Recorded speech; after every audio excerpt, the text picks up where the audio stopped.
ऊपर जाइएगा और बस बस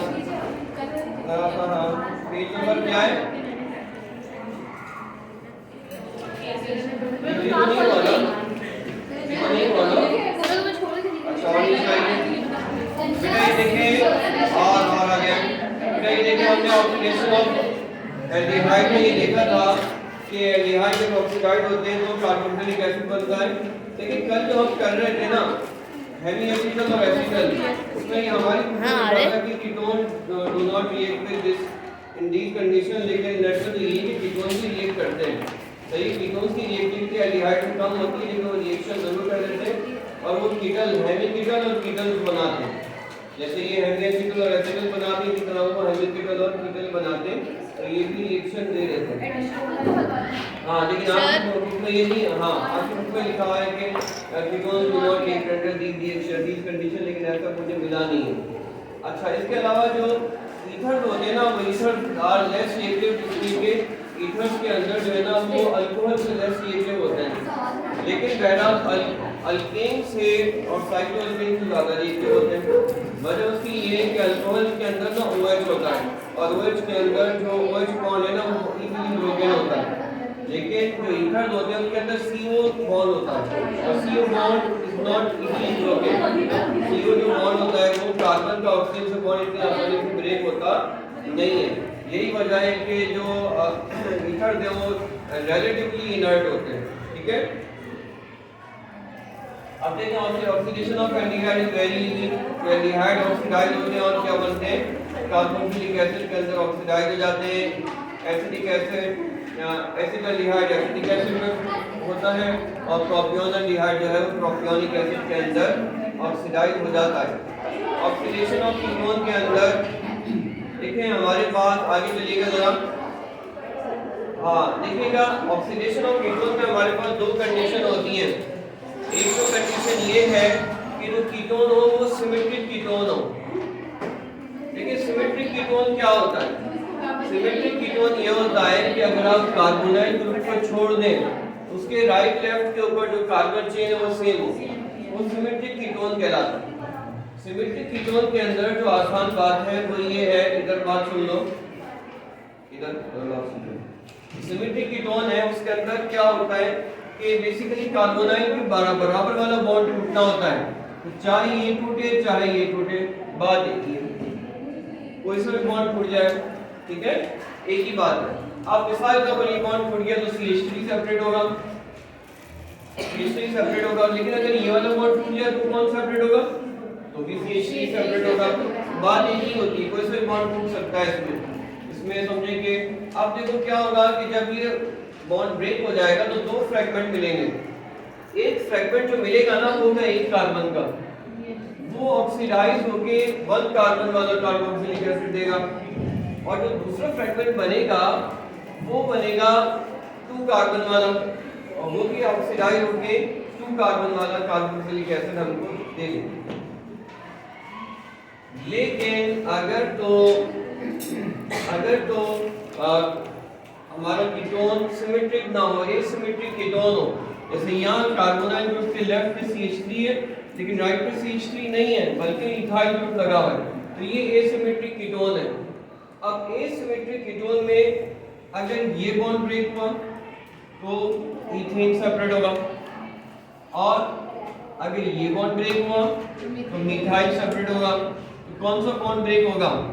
अब इसमें आपको याद ये रखना है कि प्रेफरेंशियली कौन सा बॉन्ड टूटता है? इस तरह बॉन्ड टूटता है कि कार्बोनाइल ग्रुप उस पार्ट के साथ जाएगा कि जिसके साथ मिथाइल ग्रुप स्मॉलर है। ठीक है,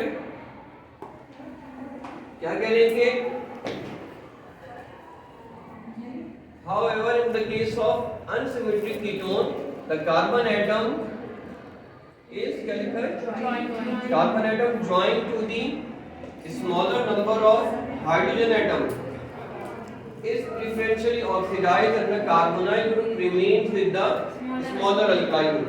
तो बॉन्ड किस तरह ब्रेक होगा कि कार्बोनाइल ग्रुप स्मॉलर अल्काइल के साथ सेपरेट होगा। ठीक है, तो ये यहाँ ये बॉन्ड ब्रेक होगा तो कार्बोनाइल ग्रुप मिथाइल के साथ सेपरेट हो रहा है, और अगर ये बॉन्ड ब्रेक हो जाए तो कार्बोनाइल ग्रुप इथाइल के साथ सेपरेट हो रहा है। ठीक है, तो कौन सा बॉन्ड ब्रेक होगा? वो बॉन्ड ब्रेक होगा कि carbonyl group smaller alkyl group के साथ सेपरेट हो।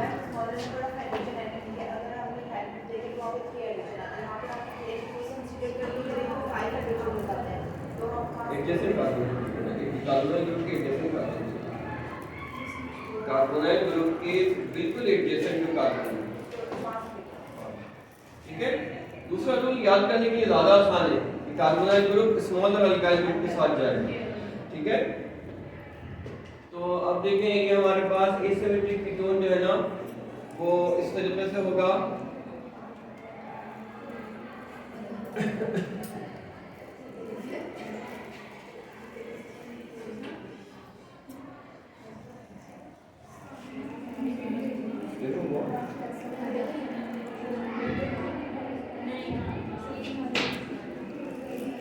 अच्छा बेटा देखो, अब देखो ये बॉन्ड तो टूट जाएगा, आपको जाके देखिएगा जब ये बॉन्ड टूटेगा ना तो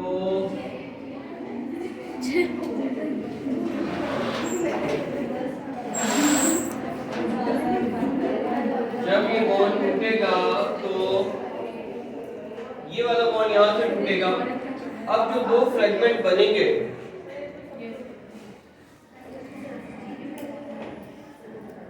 अब जब यहां से बॉन्ड टूटेगा तो दो फ्रेगमेंट बनेंगे, एक बनेगा 2 कार्बन वाला और दूसरा फ्रेगमेंट भी 2 कार्बन वाला बनेगा। और दोनों फ्रेगमेंट जब ऑक्सीडाइज होंगे तो हमारे पास क्या मिलेगा? 2 कार्बन वाला एसिड मिलेगा। ठीक है, ये 2 कार्बन वाला एसिड आ गई, 2 कार्बन वाला एसिड, तो 2 मोल हमारे पास किसके बन जाएंगे? Acetic acid. ये बहुत इंपॉर्टेंट है, बता दूं आपको। ठीक है, ये बड़ा आसान, एल्डिहाइड की ऑक्सीडेशन बड़ी आसान है, लेकिन कीटोन के ऑक्सीडेशन में जो है ना ये प्रॉब्लम होती है।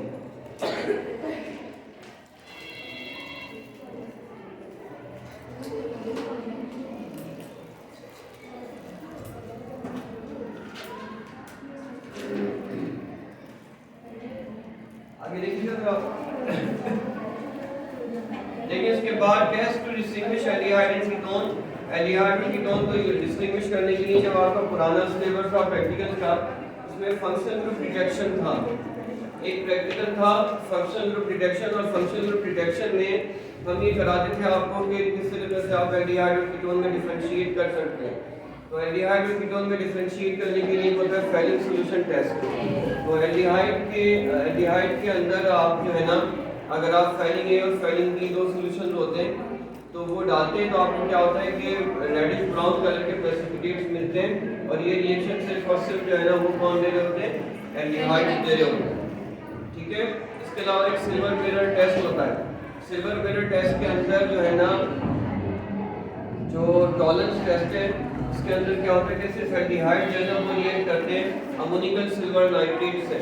अमोनिकल सिल्वर नाइट्रेट ये होता है कि आप सिल्वर नाइट्रेट लेते हैं और उसके अंदर 1 या 2 ड्रॉप्स अमोनियम हाइड्रोक्साइड के डाल देते हैं, तो वो कहलाता है अमोनिकल सिल्वर नाइट्रेट।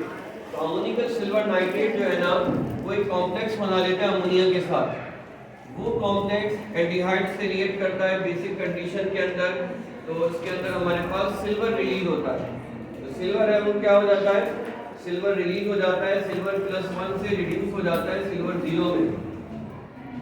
ठीक है, और जो हीट करना पड़ता है सिल्वर मिरर बनती है। ठीक है, हाँ, तो वो जो सिल्वर मिरर बनती है ना वो वहीं पे जाके डिपॉजिट हो जाती है टेस्ट ट्यूब के ऊपर।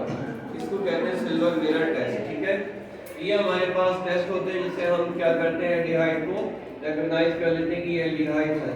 कीटोन का भी टेस्ट था पुराने सिलेबस के अंदर तो लेकिन अब वो नहीं है आपके पास। तो हम यही कहते हैं कि अगर हमें ये पता चल गया कि अगर एल्डिहाइड और कीटोन का एक मिक्सचर है या दो अलग-अलग टेस्टिंग में एल्डिहाइड और कीटोन है, तो हम ये मालूम कर लेंगे कि इसमें एल्डिहाइड है, इसमें एल्डिहाइड है दायरे के दूसरी के अंदर कीटोन होगा। ठीक है, अब सोसाइटी साइंस एंड टेक्नोलॉजी आप जरूर पढ़िएगा।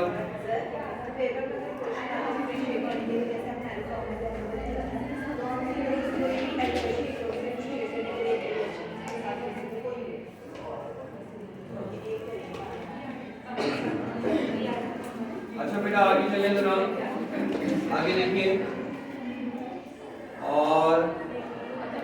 जो है ना और की पॉइंट ये जरा देखिए ये इसमें क्या था क्या नहीं है इसमें क्या है कौन से अल्डोल भी कौन से एल्डिहाइड होते हैं जो अल्डोल कंडेंसेशन देते हैं जरा इसमें बताना इसमें अल्डोल कंडेंसेशन कौन से एल्डिहाइड देंगे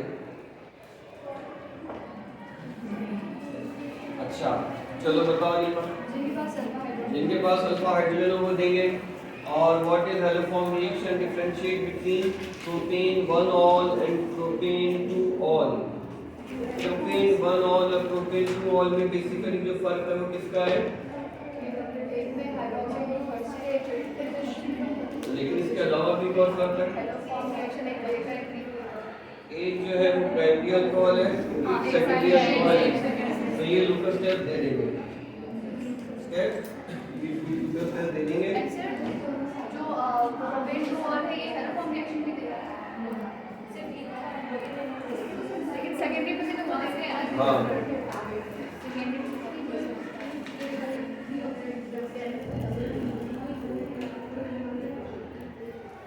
If oxidation reaction of aldehyde, how to distinguish aldehyde from ketone by chemical test? आप आ जाइए इसके MCQs की तरफ आ जाइएगा। सर ये क्वेश्चन नंबर 4 है जो ऑक्सीडेशन है रिएक्शन करता है। अब ये हम क्या जनरल दे देंगे या पता नहीं करते हैं एग्जांपल दे देंगे? ऑक्सीडेशन ऑफ कीटोन में एल्डिहाइड आपकी मर्जी है कैसे चाहे दे दे। जनरल रिएक्शन लेते हैं। वो भी वैलिड है, ये भी वैलिड है।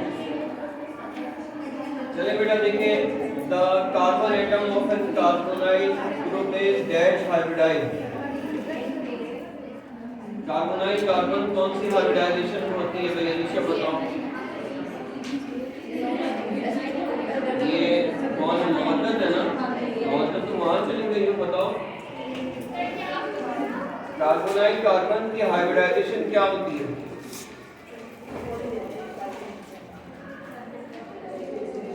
लाइबा बताओ मुझे बताओ कि कार्बोनाइल कार्बन की हाइब्रिडाइजेशन क्या होती है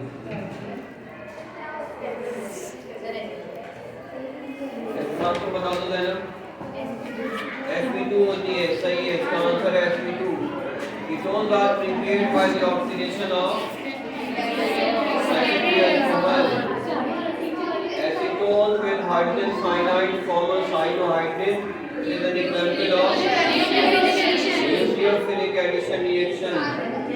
Candidine reaction is not given by acetaldehyde. सही है. Which one of the following reagent will react with both aldehyde and ketone? Candidine reagent दोनों से reaction करता है सही है. Very good. Aldehyde are the oxidation product of primary alcohol.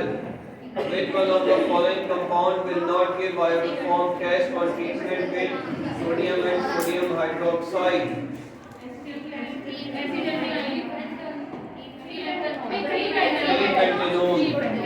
क्या मैंने आपको एक क्वेश्चन लिखवाया था differentiate between 2-pentanone and 3-pentanone लिखवाया था 2-pentanone जो है ना वो हेलोफॉर्म रिएक्शन दे देगा इसलिए कि वो मिथाइल कीटोन है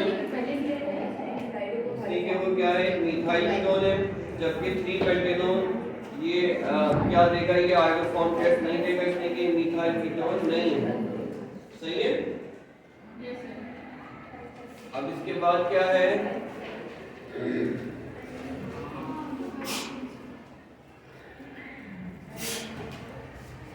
aldehyde and ketone are carbonyl compound which of them react with both NaBH4 and tolerance reagent तो एल्डिहाइड रिएक्ट करेगा दोनों से इसलिए कि टॉलरेंस रिएजेंट से और कोई रिएक्ट नहीं करता कीटोन रिएक्ट नहीं करता which one of the following can undergo aldol condensation reaction acetaldehyde जो है ना वो aldol condensation देता है aldol condensation is not successful if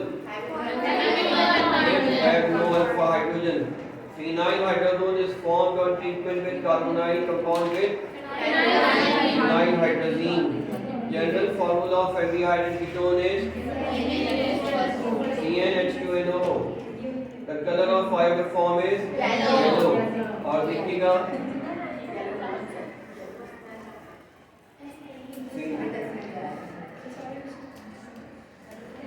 chapter के देखिए और क्वेश्चन देख लीजिए, इसमें क्वेश्चन पे कोई बात आपने पूछनी है तो पूछ ले। मेरे साथ बहुत सारे आसान हैं। आप लोगों को हमने जो पास पेपर दिए हैं वो चैप्टर वाइज बने हुए हैं, उनको हर चैप्टर कंप्लीट होने के बाद आप लोगों ने पास पेपर जरूर देखने हैं।